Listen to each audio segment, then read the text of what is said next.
யூபியில வந்து இப்ப இந்த ஆதித்யா அவர் பேர் என்ன சாமியார் வந்திருக்கிறாரு, சீஃப் மினிஸ்டர் இருக்கிறாரு. 2 டென்னியர் முடிஞ்சு போச்சு. அவரு சீஃப் மினிஸ்டர் வந்தப்ப செக்ரட்டரி ஐஏஎஸ் ஆபீசர்ஸ் வந்து அவர்கிட்ட கேட்கிறானுங்க,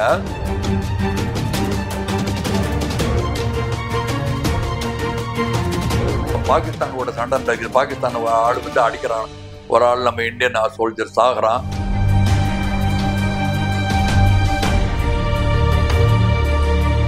பிரைம் மினிஸ்டர் மோடி அதை பாராட்டணும். நம்ம எப்படின்னா, நீ அடிச்சேன்னா நான் திருப்பி அடிப்பேன், நீ அடிச்சேன்னா நான் வேடிக்கை பார்க்க மாட்டேன்.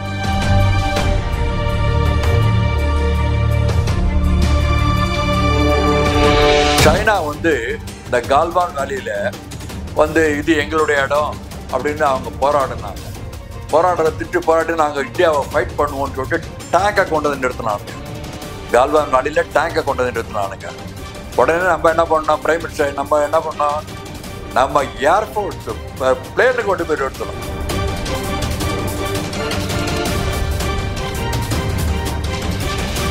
எத்தனை வருஷமா நம்ம வந்து டாஸ்மாக் மூடணும் சொல்லிக்கிட்டு இருக்கோம், நடக்குதா? அது மாதிரி இது வந்து அரசியல்ங்கிறது, சமுதாயத்தில் அரசியல் அமைப்பு வந்து மக்களை அறியாமையிலேயே வச்சிருக்கணும்.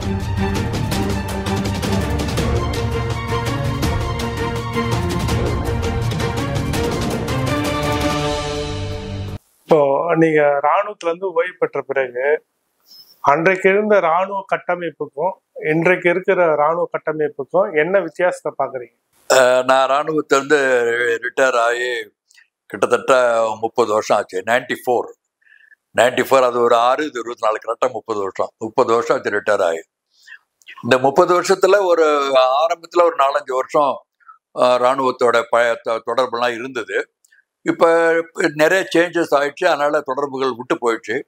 ரிட்டையர் ஆனவங்க மட்டுமே ஒன்றா சேர்ந்து ஒரு அசோசியேஷன் மாதிரி வச்சுக்கிட்டு அப்பப்போ ஏதாவது பேசுவோம், அதெல்லாம் செய்வோம். இப்போ எப்படி ராணுவம் இருக்குதுங்கிறத வந்து ரொம்ப சிம்பிளாக விவரிக்க முடியாது. ஏன்னா உலக கட்டமைப்பு எப்படி மாறிக்கிட்டு இருக்குது, மக்களுடைய மனநிலை எப்படி மாறிக்கிட்டு இருக்குது, இதெல்லாம் பொறுத்து தான் நம்ம வந்து ராணுவத்தினுடைய அமைப்பு எப்படின்னு நம்ம வந்து ஒரு அசஸ் பண்ண முடியும். இப்போ நாங்கள் இருக்கிறப்ப வந்து பார்த்தீங்கன்னா, ஒரு அனாவசியமாக ஒரு போரை உருவாக்கக்கூடாது நம்ம அப்படின்னு. இப்போ பாகிஸ்தானோட சண்டை நடக்குது, பாகிஸ்தான் ஆள் வந்து அடிக்கிறான், ஒரு ஆள் நம்ம இந்தியன் சோல்ஜர் சாகுறான் அப்படின்னா நம்ம உடனே மீட்டிங் போட்டு பேசுகிறானுங்க. அப்போ மீட்டிங் போட்டு பேசுவோம், இது மாதிரி அடிக்கக்கூடாது, தவறு நடந்து போச்சு அப்படின்னு. அது மாதிரி ஒரு சமாதான முறை, அதாவது ரொம்ப வயலண்ட் ஆக்ஷன் கிடையாது. ஆனால் இப்போ இருக்க முறையில் பிரைம் மினிஸ்டர் மோடி அதை பாராட்டணும். நம்ம எப்படின்னா, நீ அடிச்சேன்னா நான் திருப்பி அடிப்பேன், நீ அடிச்சேன்னா நான் வேடிக்கை பார்க்க மாட்டேன், திருப்பி அடிப்பேன். அதான் நடந்துக்குது, இப்போ நடந்துகிட்டு இருக்குது. ரொம்ப சிம்பிள். நீங்க பாருங்க, கொஞ்ச நாளைக்கு முந்தி சைனா வந்து இந்த கால்வான் வேலியில வந்து இது எங்களுடைய இடம் அப்படின்னு அவங்க போராடினாங்க.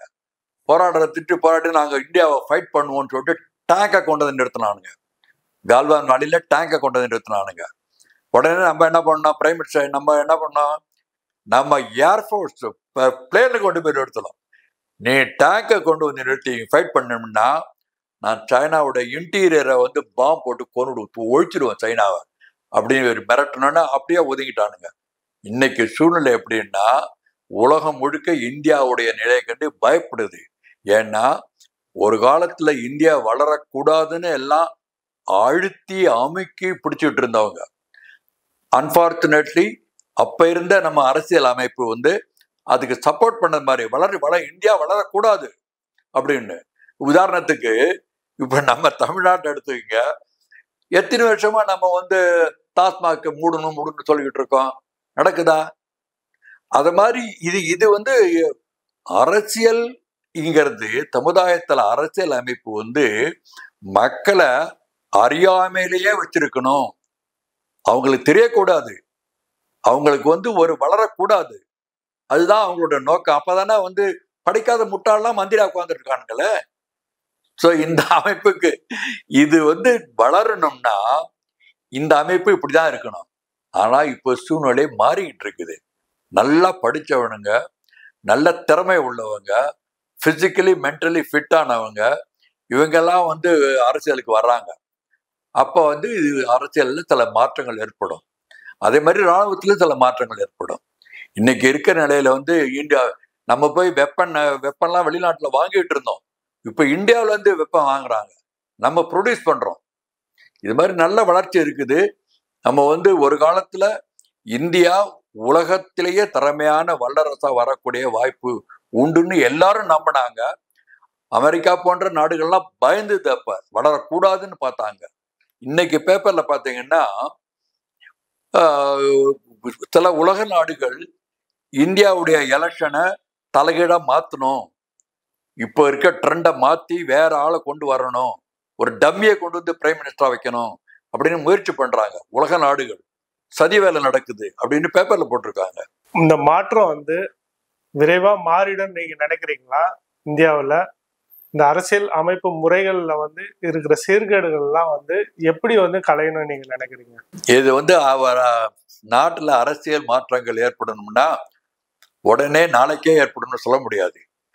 இது வந்து ஊழல்ங்கிறது, லஞ்சம்ங்கிறது மக்கள் மனதில் பதிஞ்சு போனது, டீப் ரூட்டட். இதை வந்து அவ்வளவு ஈஸியா மாத்திர முடியாது. குறைஞ்சது ஒரு ஜெனரேஷனா எவ்வளவு சொல்லலாம்? 80 வருஷம், 80 வயசு. ஒரு ஜெனரேஷன் சாக்ரிஃபைஸ் பண்றதுக்கு ரெடியா இருந்ததுன்னா மாற்றங்கள் ஏற்படும். ஒரு ஜெனரேஷன் தங்களை பத்தி கவலைப்படாம நாட்டை பத்தி கவலைப்படணும். இன்னைக்கு வந்து இந்திய அரசு சில எடுக்கிற நடவடிக்கைகள் வந்து திருப்திகரமா இருக்கும். நமக்கு தனி மனிதனை பொறுத்த வரைக்கும் இது திருப்திகரமா இருக்குது. ஏன்னா அவருக்கு கொடுக்குற ஸ்டாட்டிஸ்டிக்ஸ் பாத்தீங்கன்னா, பேப்பர்ல வர்றதை பாத்தீங்கன்னா, உதாரணத்துக்கு ஒரு சிம்பிள் சொல்றாங்க, இந்தியா வந்து பல மதத்தினரும் உள்ள ஒரு நாடு. இந்த பல மதத்தினரும் உள்ள ஒரு நாட்டுல ஒவ்வொரு மதத்தினருக்கும் தனி சட்டத்தை எப்படி வைக்க முடியும்? ஒரு நாடுன்னு ஒரு சட்டம் இருக்கணும். இந்தியாவில் உங்களுக்கு அதெல்லாம் விவரங்கள் தெரியுமானே தெரியாது. ஹிந்துக்கு தனி சட்டம் இருக்குது, முஸ்லீமுக்கு தனி சட்டம் இருக்குது, கிறிஸ்தவருக்கு தனி சட்டம் இருக்குது. இந்த பொது சிவில் சட்டம் வந்து அவசியம் நினைக்கிறீங்களா? கட்டாயம் தேவை. ஒரு நாடு என்றால் அங்கு ஒரு சட்டம் தான் இருக்க முடியும். அது அமல்படுத்துறதுல நீங்க அதை அமல்படுத்துறதுக்கு இப்ப இதான் சொன்னாங்க பாருங்க, ஒரு ஜெனரேஷன் பெரிய தியாகங்கள் செய்ய வேண்டி இருக்கும், பெரிய இழப்புகள் ஏற்படும். இதெல்லாம் ரெடியா இருக்கணும் ஃபேஸ் பண்றதுக்கு. உதாரணத்துக்கு உங்களுக்கு தெரியுமா, வந்து டெல்லியில யாரு அரசாங்கத்தை சப்போர்ட் பண்றாங்களோ அந்த மீடியா, அந்த நியூஸ் பேப்பர், அந்த டிவி சேனல், அவங்களுக்கெல்லாம் அரசாங்கம் பணம் கொடுக்குது. யூபியில வந்து இப்ப இந்த ஆதித்யா பேர் என்ன சாமியார் வந்திருக்கிறாரு, சீஃப் மினிஸ்டர் இருக்கிறாரு, 2 டென்னியர் முடிஞ்சு போச்சு. அவரு சீஃப் மினிஸ்டர் வந்தப்ப செக்ரட்டரி ஐஏஎஸ் ஆபீசர்ஸ் வந்து அவர்கிட்ட கேட்கிறானுங்க, ஐஏஎஸ் ஆபீசருடைய இன்கம் எவ்வளவு, அவருடைய இன்கம் டாக்ஸ் ரிட்டர்ன். யூபியில ஐஏஎஸ் ஆபீசருடைய இன்கம் டாக்ஸ் ரிட்டர்ன் யாரு ஃபைல் பண்றது? தனி மனிதர்கள் இல்ல, அரசாங்கம் ஃபைல் பண்ணுது. அந்த இன்கம் டாக்ஸ் யாரு கட்டுறா? மனிதர்கள். அவர் ஐஏஎஸ் ஆபீசர் இன்கம் வாங்கிக்கிறாரு, டாக்ஸ் அவர் தானே கட்டணும், அரசாங்கம் கட்டுது. இதான் நடந்துகிட்டு இருந்தது. அது ஆதித்யாவுக்கு சீஃப் மினிஸ்டர் வந்தப்ப பார்த்து காரி துப்புறாரு. என்னென்ன அமைப்பு இது? ஒருத்தருக்கு சம்பளம் கொடுக்குற, அதுல டாக்ஸ் கட்ட சொல்லி கொடுத்தா அவன் வந்து அரசாங்கம் கட்டுது. அந்த சம்பளமும் இந்த டாக்ஸும் அவன் சம்பளம் மாதிரி தானே கொடுக்க மாதிரி. பல அநியாயங்கள் மக்களுக்கு தெரியவே தெரியாது. இதெல்லாம் மக்களை வந்து அறியாமையில வச்சுக்கிறது தான் அரசியலமைப்போட நோக்கம். மக்களை அறியாமையில வச்சிருக்கணும். எந்த அமைப்பை வெளிக்கொண்டு வருதோ அவங்க தோத்துப்படுவானுங்க. ஆனா ஒரு நாடு முன்னேறணும்னா இதை வெளியில கொண்டு வர வேண்டியது அவசியம். மனிதர்கள் புதுசா உருவாகி வரணும். இன்னைக்கு இருக்க அமைப்பு பார்த்தீங்கன்னா ஒரு பலவிதமான யங் பீப்புள், இளைஞர்கள் ஆர்வத்தோட வர்றாங்க. ஆனா அவங்க நாட்டுப்பற்றோட வரணும், சுயநலத்தோட வரக்கூடாது. தனது சமுதாயம், என்னுடைய ஜாதி தான் மேல வரணும் அப்படிங்கிறது. எத்தனை வருஷத்துக்கு முந்தைய பாரதி பாடினாரு, ஜாதிகள் இல்லையடி பாப்பான்னு. எங்க ஜாதி ஒழிஞ்சுது? எந்த எந்த அமைப்பு மினிஸ்டரோ எது தன்னுடைய ஜாதி விட்டு வேற ஜாதியில கல்யாணம் பண்றாங்க? ஸ்கூல்ல சர்டிபிகேட்ல ஜாதி கேட்கறாங்க. ஏன் அதை எடுக்கல இன்னும்? நம்ம இது மாதிரி சில இழப்புகள், இது மாதிரி சில. நீங்க ஒரு ராணுவ வீரரா மோடி தலைமையிலான இந்திய அரசு சிறப்பாக செயல்படுறதா? தனிப்பட்ட முறையில் என்னை பொறுத்த வரைக்கும் இந்த பிரசன்ட் அரசாங்கம், இந்த அரசாங்கம் மிக அற்புதமாக செயல்பட்டு கொண்டிருக்கிறது. தனிப்பட்ட முறையில் என்னை பொறுத்த வரைக்கும் சில இழப்புகள் ஏற்படுது. இழப்பு இப்போ வந்து இந்த அக்னிவர்னு ஒரு புதுசா ஒரு ரெக்ரூட்மெண்ட் ஸ்டார்ட் பண்ணாங்க. இராணுவ சம்பிரதாய முறையை பார்த்தோம்னா அது நல்ல அமைப்பு கிடையாது.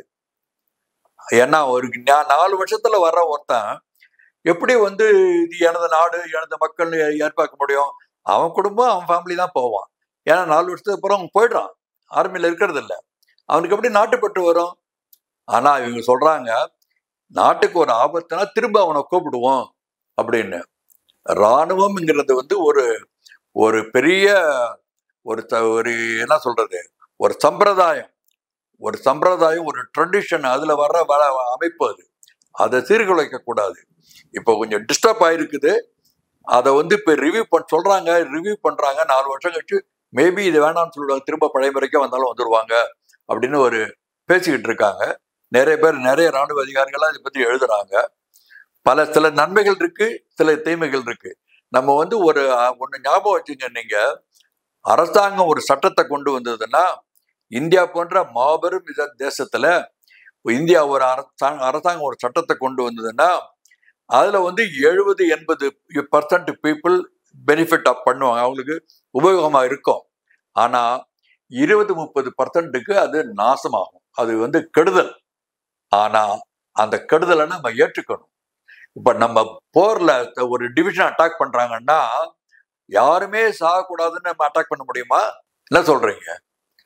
அட்டாக்னு வார்னு போனா சில இழப்புகள் தவிர்க்க முடியாதது. சரி, எவ்வளவு இழப்புகள் ஏற்கலாம் அப்படின்னா அங்கதான் லிமிட் இருக்குது. இப்போ ஒரு நாட்டுல ஒரு சட்டம் கொண்டு வந்தாங்கன்னா அது வந்து ஏராளமான மக்கள் 80% மக்கள் எதிர்க்காங்கன்னா அதை அமல்படுத்த முடியாது. ஆனா 80% அல்லது 70% மக்கள் அதை ஆதரிக்கிறாங்க, 30% மக்கள் அதை எதிர்க்கிறாங்கன்னா அந்த 30% மக்களையும் ஒழிச்சு கட்ட வேண்டியதுதான் அரசாங்கத்தோட கடமை. கடைசியா 2 கேள்விதான் இருக்கு. நீங்க 1994 வந்து ஓய்வு பெற்றிருக்கீங்க. கிட்டத்தட்ட 30 ஆண்டுகள் நிறைவு பெறுது. இந்த 30 ஆண்டுகள்ல உங்களோட ராணுவ வீரரின் ஓய்வு நேரத்தில் என்ன நீங்க பண்ணிட்டு இருக்கீங்க? நான் ஓய்வு பெற்றப்ப என்னுடைய அனுபவங்கள் என்ன சொல்லுச்சுன்னா, தனி மனிதர்களின் திறமை அளவுகோலுக்கு அப்பாற்பட்டது. ஒரு மனிதன் என்ன செய்ய முடியும் அப்படின்னு யாராலையும் சொல்ல முடியாது. ஒரு மனிதன் என்ன செய்ய முடியுங்கிறத அந்த மனிதன் தான் முடிவு பண்ண வேண்டும், அந்த மனிதன் தான் சொல்ல முடியும். ஒருத்தன் வானத்துல பறக்கிறான், ஒருத்தன் கடலுக்கு அடியில போறான். யாரு என்ன செய்ய முடியும்னு அந்த தனி மனிதர்கள் தான் சொல்லணும். அப்படி என்னுடைய அனுபவங்களை வச்சு பார்த்து நான் சொன்ன, கிராமத்துல எத்தனையோ இளைஞர்கள்லாம் வழி தெரியாம திண்டாடுறாங்க, சரியான எதிர்பார்ப்புகள் இல்லை அவங்களுக்கு அப்படிங்கிற முறையில இருந்தப்ப, என்னுடைய கிராமத்துல என்னுடைய சொந்த நிலத்துல என்னுடைய சொந்த பணத்தை கொட்டி அகத்தூண்டுதல் பூங்கா, அகம் தூண்டப்பட வேண்டும். யார் உனக்கு அகம் தூண்டப்பட்டு என்னால் சாதிக்க முடியும், நான் சரித்திரம் படைப்பேன் என்று முன்னுக்கு வர்றானோ அவனுடைய செயல்பாடுகள் வித்தியாசமா இருக்கும். அதனால அகத்தூண்டுதல் பூங்கான்னு ஒரு அமைப்பை ஏற்படுத்தி இதுவரைக்கும் கிட்டத்தட்ட 30 லட்சம் ரூபாய் செலவு பண்ணியிருக்கேன். இங்கிலீஷ்ல இன்ஸ்பிரேஷனல் பார்க் அப்படின்னு சொல்லலாம், தமிழ்ல அகத்தூண்டுதல் பூங்கா. என்னுடைய எண்ணங்களை நிறைய எழுதிக்கிட்டு இருக்கேன். இதுவரைக்கும் 15 புக்கு போல எழுதிட்டேன். நிறைய சின்ன A4 ஷீட்ல சின்னதா ஆர்டிக்கல் மாதிரி எழுதி அது ஒரு 20-30 இருக்கும். ஒரு வெப்சைட் வச்சிருக்கேன். அந்த வெப்சைட்ல பாத்தீங்கன்னா 180-200 ஆர்டிக்கல் எழுதியிருக்கேன். அது இன்னைக்கு கூட ஒண்ணு எழுதினேன், விளக்கரியா இருட்டறையில் அப்படின்னு தலைப்புல எழுதியிருக்கேன். விளக்கரியா இருட்டறையில் கவிழ்ந்து கிடந்து அழுது விம்புகின்ற குழந்தை. அதாவது ஒரு மனித பிறவி கருவறை வாசம் செய்யறப்ப விளக்கரியா இருட்டறை தாயின் கருவறை, அந்த தாயின் கருவறையில இருக்கிற ஒரு குழந்தை. அப்ப யாரு இந்த குழந்தைய வழி நடத்துறா? இறைவன் வழி நடத்துறான். அந்த ராமலிங்க அடிகளை பாருங்க, அவருடைய சின்மயானந்தாவுடைய ஆர்டிகல் படிச்சு பாருங்க. இவர் மாணிக்கவாசகருடைய கதையை படிங்க. எல்லாருமே என்ன சொல்றாங்க, மானிட பிறப்பினில் மாதா உதிரத்து ஈனமில் கிருமி செருவினில் பிழைத்தும் அப்படின்னு மாணிக்கவாசகர் பாடுறாரு. அது ஒரு தாயின் கருவறையில் எவ்வளவோ துன்பங்களுடைய அனுபவித்துக்கிட்டு இருக்கிற ஸ்டேஜில் என்னை காப்பாற்றி கொண்டு வந்த கடவுளுக்கு நன்றி சொல்றாரு. இப்படி காப்பாற்றி கொண்டு வந்த குழந்தை தாயின் கருவறையிலேருந்து வெளி உலகத்துக்கு வர்றப்ப அப்ப அந்த குழந்தைய இறைவன் விட்டுடுவானா? விடமாட்டான். எப்படி அது வரைக்கும் காப்பாத்தினா எப்படியா கொண்டு விட்டுருவானா? விடமாட்டான். ஆனால் மனிதர்கள் வளரும் பொழுது சுமார் 10 வயதில் மனம் என்ற ஒன்று விழிப்படைகிறது. மனிதர்களுக்கு மனம் என்றது ஒன்று விழிப்படைகிறது. 4 வயசு குழந்தைய அம்மா அங்க போடான்னு சொன்னா அவன் போவான். இதை செய்யாதானா அவன் செய்ய மாட்டான். ஆனா 10 வயசு பையன்கிட்ட போய் அதை அங்க போகாதரன்னா ஏன் அம்மா அங்க போக வேண்டாம் சொல்றாங்க? நான் போய் பார்க்கறேன்னு போவான். ஏன்னா அப்ப மனம் விழிப்படைஞ்சு அவன் தான் என்று செயல்பட ஆரம்பிக்கிறான். இப்படி தான் என்று செயல்பட ஆரம்பித்த மனிதன் இறைவனாவது மண்ணாங்கட்டியாவது நானே தலைவன் வர்றான். அப்ப அவன் அழிவு நிச்சயமாகுது. விளக்கரையா இருட்டறையில் வெளியில வந்த இறைவன், அந்த குழந்தைய காப்பாத்தின இறைவன் இங்க வந்தன்னு விட்டுட மாட்டான். ஆனா நீங்க அவனை கன்சல்ட் பண்ணவே இல்லையே, அவன் கேட்கவே இல்லையே. பகவத்கீதையில சொல்றாரு இவர் திரௌபதிக்கு ஏன்டா இவ்வளவு அநியாயம் பண்ணன்னு சொல்லிட்டு தர்மர் ஏன் அப்படி தோத்து பண்ணாருன்னு கிருஷ்ணன் சொல்றாரு, என்ன யாரும் கேட்கவே இல்லையா, அவங்களே பண்ணிட்டு இருக்கானுங்க. அவனா நான் மட்டும் விலைக்கு பார்த்துக்கிட்டு இருந்தேன். அப்புறம் திரௌபதி படையை அவுத்தானுங்க, யாரும் எனக்கு கேட்கவே இல்லை, அவன் பாட்டு படையை அவுத்தான். அப்ப திரௌபதி கத்தனா, கிருஷ்ணா அப்படின்னு கத்தனா, அதனால தான் போய் அவளை காப்பாத்தினேன். இறைவனை நீங்க காப்பாத்த, நீங்க இறைவனுடைய அணுகுமுறை, இறைவனை கன்சல்ட் பண்ணீங்கன்னா இறைவன் யாரு உங்க மனசுக்குள்ள உள்ள உட்காந்துருக்கான். நான் சொல்லுவேன், இந்த உலகத்துல உங்களுடைய வளர்ச்சிய கட்டுப்படுத்தக்கூடிய ஒரே ஆள் ஒருத்தன் இருக்கான். அவன் யார் அப்படின்னு கேட்டா நான் மாணவர்கள்ட்ட பேசுறப்ப சொல்லுவேன். அப்படி யாரு கேட்டா இறைவன் அப்படின்மா. எங்க இருக்கான் அவன்? கண்டுபிடிக்க முடியாது. இல்ல எங்க அப்பா அம்மா தான் அப்படி ஒரு பதில் சொல்லுவானுங்க. உங்களுடைய வளர்ச்சியை கட்டுப்படுத்தக்கூடிய ஒரே ஆள் உங்க உள்ள உட்கார்ந்து இருக்கான். அவனை வெளியில இழுத்துட்டு 4 அறை கொடுங்க. மடையா, நான் இப்படி செய்ய போறேன், நீ என்ன என்னை எதிர்த்து நிக்கிற? ராமலிங்க அடிகள் பாடுறாரு, மனம் என்னும் மடப்பையிலே கேளாய். அவர் பாடுறாரு, மனம் என்னும் மடப்பையிலே கேளாய் அப்படின்னு. இந்த மனதை எப்ப கண்ட்ரோல் பண்றீங்களோ உங்களுடைய வாழ்க்கை வளமாகும். கடைசியா ஒரே ஒரு கேள்வி, இன்றைய இளைஞர்கள் எந்த தேச தலைவரை பின்பற்றலாம்? உங்களுக்கு பிடித்தமான தேசிய தலைவர்? நீங்க யாரையாவது பின்பற்றி நம்ம நடக்கணும்னு நீங்க முயற்சி பண்ணீங்க, அது மாதிரி யோசிச்சீங்கன்னா அதை போன்ற முட்டாள்தனமான எண்ணம் கிடையாது. ஏன்னா நீங்க யாரையும் பின்பற்ற வேண்டியதில்லை. தானே தனக்கு தலைவிதியாய் உட்கார்ந்து 5 நிமிஷம் உட்கார்ந்து யோசிச்சு பாருங்க, இது நான் செய்யலாமா, அதனுடைய நன்மை தீமைகள் என்ன அப்படின்னு யோசிச்சு பாருங்க. உங்களுக்கு முடிவு கிடைக்கும். அந்த செயலை செய்யுங்க. அதனால அதுல ஏற்பட்ட நஷ்டமோ லாபமோ அனுபவிங்க. நஷ்டம் ஏற்பட்டா புத்தி கொள்முதல், தெரிஞ்சுக்கிட்டோம் இனிமேல் செய்யக்கூடாது அப்படின்னு. அவங்க சொன்னாங்க, அப்பா சொன்னாங்க, அம்மா சொன்னாங்க அப்படின்னு செய்ய வேண்டிய அவசியம் கிடையாது. உன் மனதுக்கு ஏற்புடையதா இருந்தால் செய். யாரை நீங்க ஃபாலோ பண்ணணும்? உங்களை ஃபாலோ பண்ணுங்க. நீங்க யோசிச்சு பாருங்க, உட்கார்ந்து யோசிங்க. எண்ணங்கள் தான் வாழ்க்கையை அமைக்கின்றன. Your thoughts are dynamic and vital. Thoughts are change the condition. Thoughts change the conditions. Thoughts are creative. Thoughts மகேஷை கொண்டு இங்க உட்கார வச்சிருக்குது. நீங்க இங்க உட்கார்ந்து இருக்கிறதுக்கு யார் காரணம்? யார் காரணம்? நீங்க தான் காரணம். கணேசன் சார் கூப்பிட்டாரு, நான் வந்துட்டு சொல்ல முடியாது. நீங்க வராம போயிடலாம். ஒரு மனிதனுடைய செயல்பாடுகளுக்கு அவன்தான் காரணம். எந்த நிலையிலையும் யோசிச்சு பாருங்க. நீங்க அப்பா என்ன திருச்சிக்கு போக சொன்னாரு, நாங்க போனேன் அப்படின்னு. ஏன் நீ போக மாட்டேன்னு சொல்லியிருக்கலாமே, ஏன் போனீங்க? ஒரு மனிதனுடைய வாழ்வுக்கும் தாழ்வுக்கும் அவனே தான் காரணம். யாதும் ஒரே யாவரும் கேள்வி பாட்டுல கணியன் பூங்குன்றனார் பாடியிருக்காரு 2000 வருஷத்துக்கு முந்தைய பாருங்க. அதுல இருக்காரு ஒரு மனிதனுடைய வாழ்க்கைக்கு அவன் தான் காரணம். அதனால ஒரு பெரியவனும் அவனை பாராட்டுறதும் கிடையாது, அவனை சிறியவன் அவனை ஏற்றா பேசுறதும் கிடையாது அப்படின்னு சொல்றாரு. ரொம்ப நன்றி சார். நன்றி ரொம்ப நன்றி நன்றி. வணக்கம். உங்களோட அனுபவங்களை இன்றைய இளைஞர்கள் முன்னுதாரணமாக எடுத்து அவர்கள் தங்கள் வாழ்வில் அதை பயன்படுத்திக் கொள்ள வேண்டும், உயர வேண்டும்.